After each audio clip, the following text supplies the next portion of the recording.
Апрель. Заказник Алтачейский. Совсем недавно здесь сошел снег. Рано утром мы отправляемся на поиск мест такования глухарей. Совершен ток. Он как раз вот по этим ложбинкам, вот за тот глобочек уже. Инспекторы здесь опытные, хорошо знают все укромные уголки. Для начала мы пробуем с подхода, или, как говорят охотники, на подслух, определить участок, где проходит ток. А потом, ориентируясь по помету и утоптанным бугоркам, решаем, где лучше сделать засидку. Они вот с этих мест. Эти полянки, это здесь. И там на злобочке стояли. Они вот отсюда как раз и улетали. Здесь где-нибудь городок поставить. Место установки скоротка определено.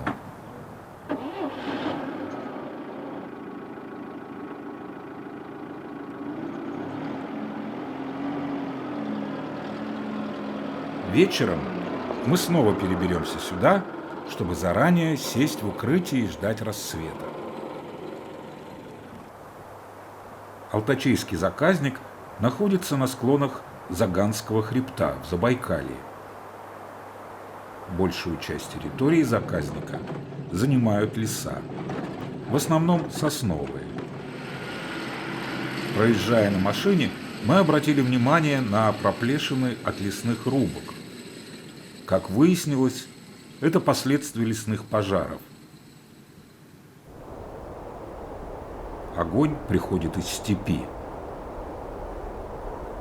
Места здесь засушливые, ветра сильные, достаточно малейшей неосторожности, и леса выгорают на огромных пространствах.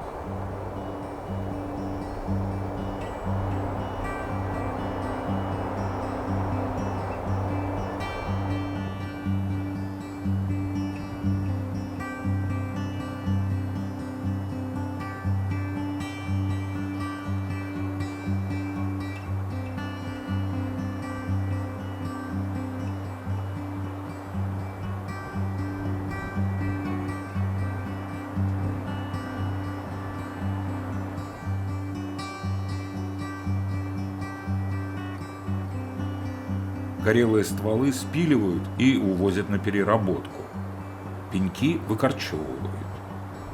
Взамен убранных деревьев садят новые.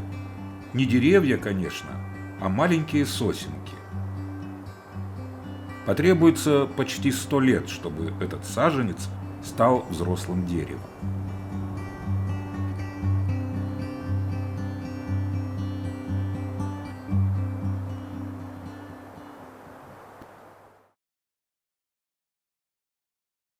Ночь в скоротке прошла незаметно. С рассветом послышались долгожданные звуки. С местом угадали на 100%. Вот он, красавец, прямо перед камерой.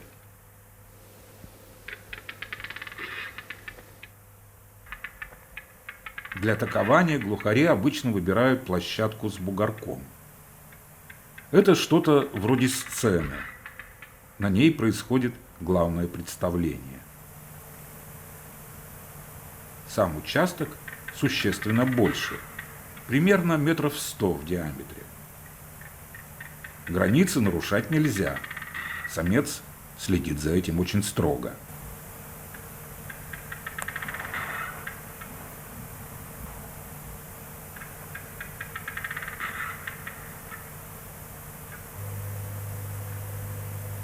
Глухарь насторожился.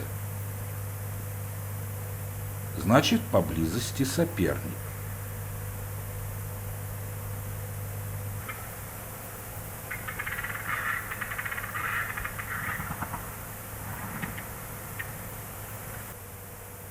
Сначала в ход идут только угрозы. Птицы подпрыгивают, стремительно атакуют, Словом, демонстрирует решимость.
Если такие способы устрашения не помогают, начинается драка.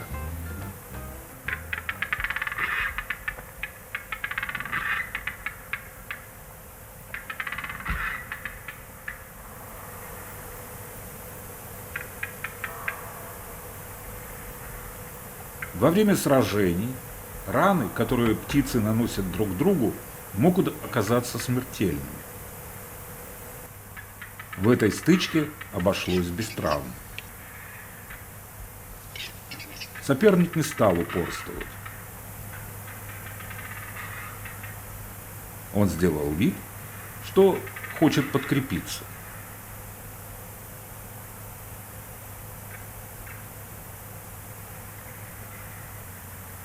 Вскоре самцы сникли и закончили такование. Да и солнце уже поднялось довольно высоко. Неподалеку, судя по звукам, такование проходило намного активнее. Мы решили переставить скрадок.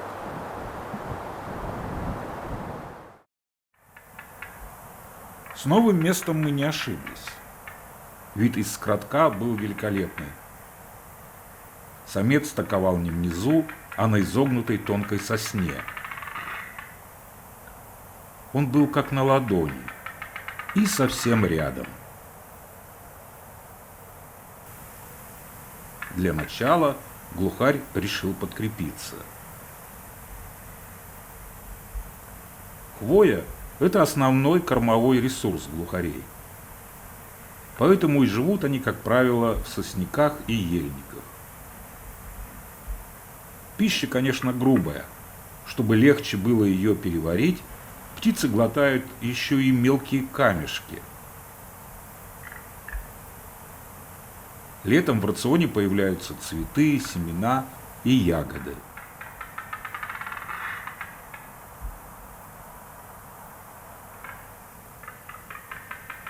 Время шло, но активности не наблюдалось. Границ никто не нарушал, соседи по току молчали. Скорее всего, погода для такования была неподходящей, пасмурно и тепло. Самец, если и пел, то как-то без азарта. Лениво топтался на одном месте, на появление нового объекта в форме шалаша не реагировал. Подходящий момент внимательно рассмотреть и полюбоваться этой великолепной птицей. Сразу поражает черное, как смоль, оперение. Если смотреть издали, то птица кажется однотонной, но вблизи глухарь удивительно красив. Крылья окрашены в глубокий коричневый цвет. Грудь переливается изумрудным металлическим блеском. Под клювом взъерошенная бородка, а брови крупные, ярко-красные.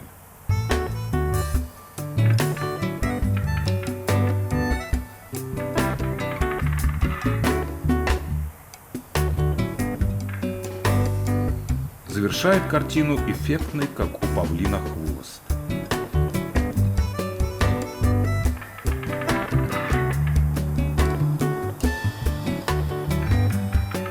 Ток, и без того вялый, быстро закончился.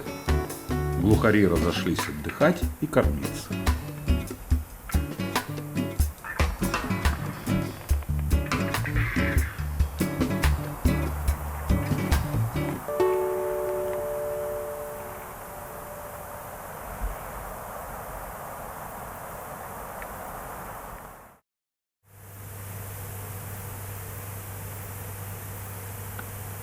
На следующий день опять не повезло. Пошел снег. А в непогоду глухари почти не такуют. Но этот все же сделал попытку.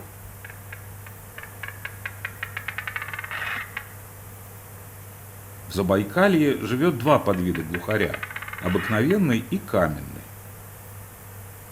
Каменный по размеру чуть меньше, и клюв у него черный, и более короткий.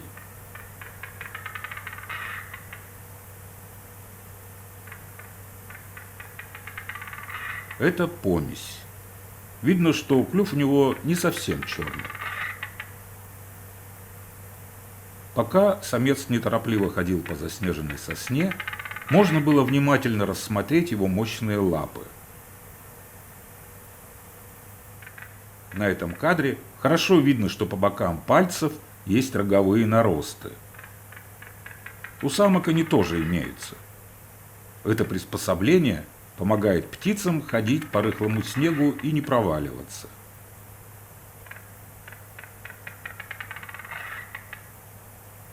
Старания птицы не оправдались, никто не откликнулся. Нет ни конкурентов, ни подруг. Снег усилился. И, похоже, закончится он не скоро.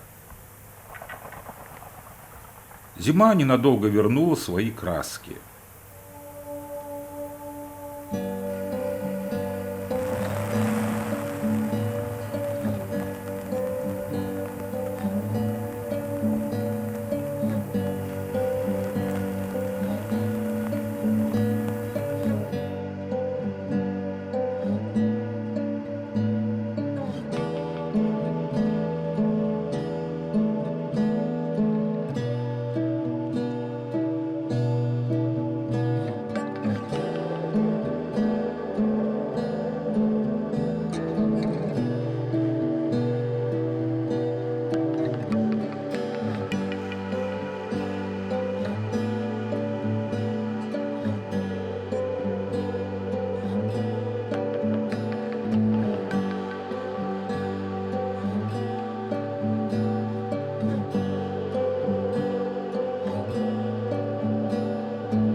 Снег уже сутки шел без перерыва.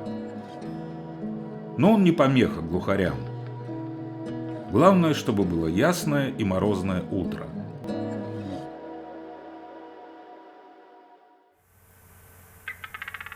Еще в сумерках самец начал свое представление. Он распушился, веером раскрыл хвост, гордо вскинул голову и раз за разом начал повторять свою брачную песню.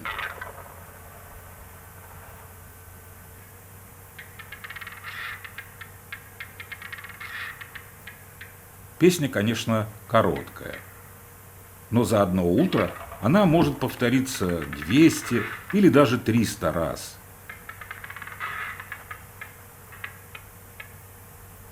Такование глухаря делится на две части.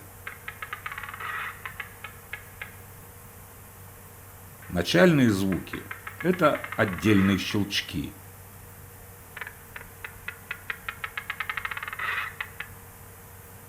Постепенно ритм нарастает.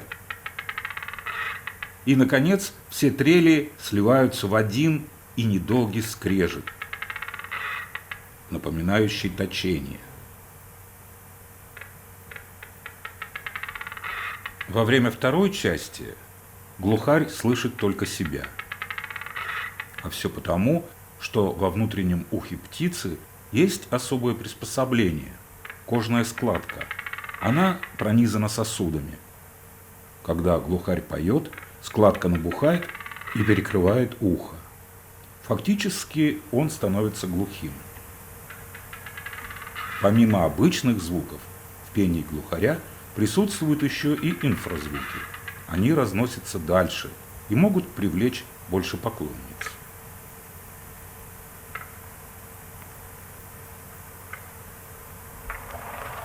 Но пока отреагировал только лишь его соперник.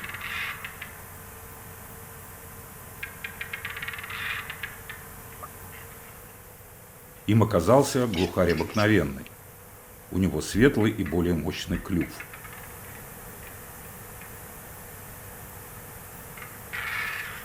Оба настроены решительно.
И все же обыкновенному приходится отступить.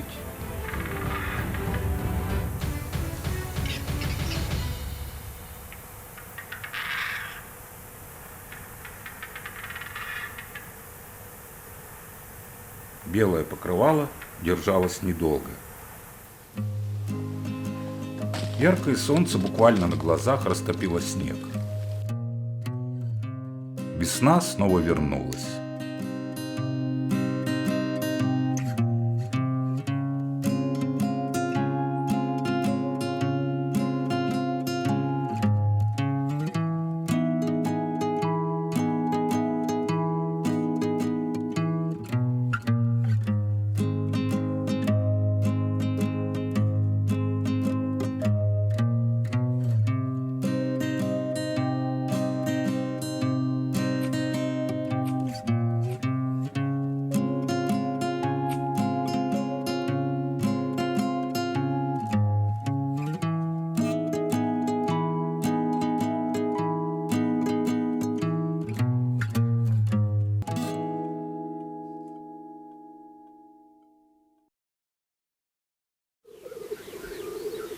В то время как глухари поют в лесу, ток у их родственников, тетеревов, проходит на открытых площадках.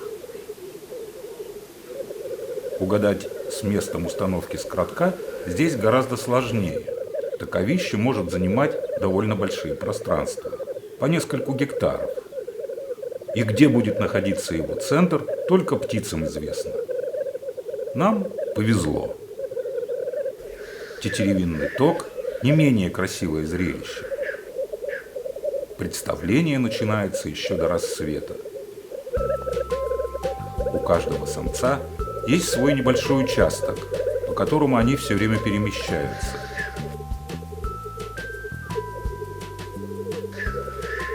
Внешне это выглядит как бессмысленная, хаотичная беготня.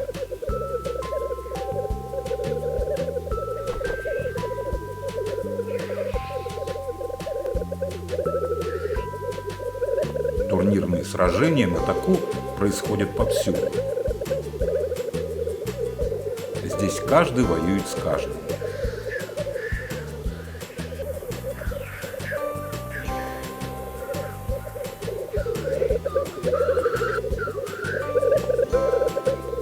Гул стоит такой, что слышен за несколько километров.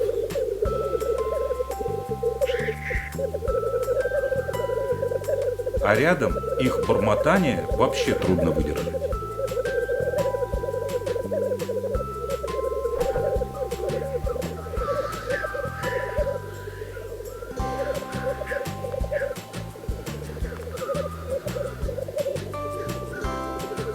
Поза разгоряченной птицы очень эффектна.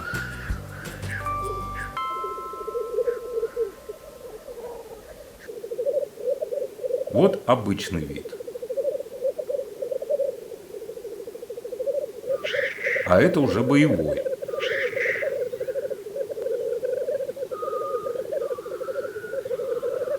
Голова вытянута вперед, хвост вертикально поднят, белые перья подхвостья отклонены назад, все воздушные мешки надуты.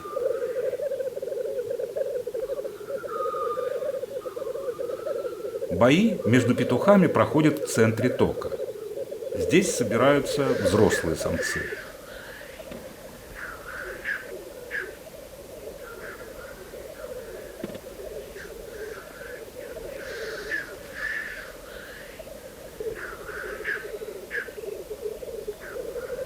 Молодые птицы ходят по окраинам, не вступая ни в какие поединки. Они в гордом одиночестве только имитируют токование.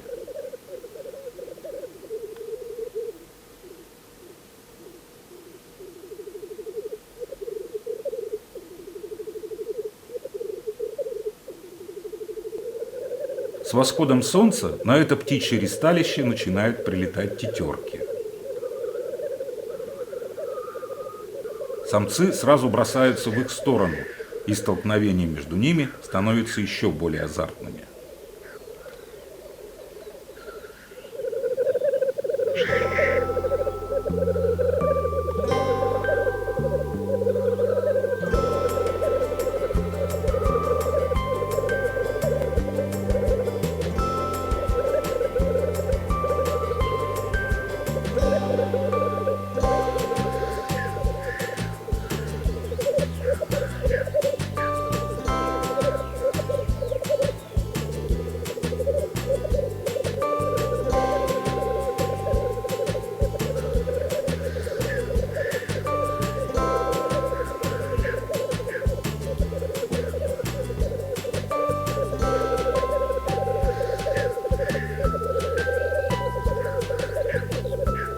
Наконец, самка выбирает победителя и начинает с ним заигрывать.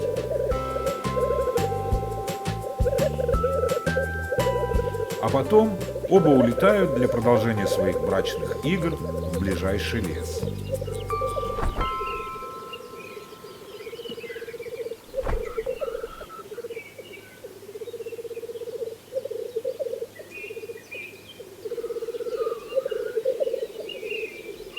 Ток длится примерно до 10-11 часов.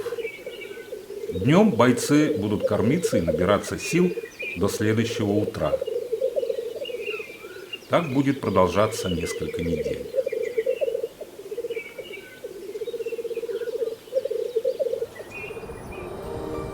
И глухари, и тетерева ведут оседлый образ жизни. Они выбирают одни и те же таковища на протяжении многих лет. И если птицы вдруг исчезают, значит был нарушен естественный ход природных процессов. Этим птицам очень важно, чтобы сохранялось первозданное состояние леса.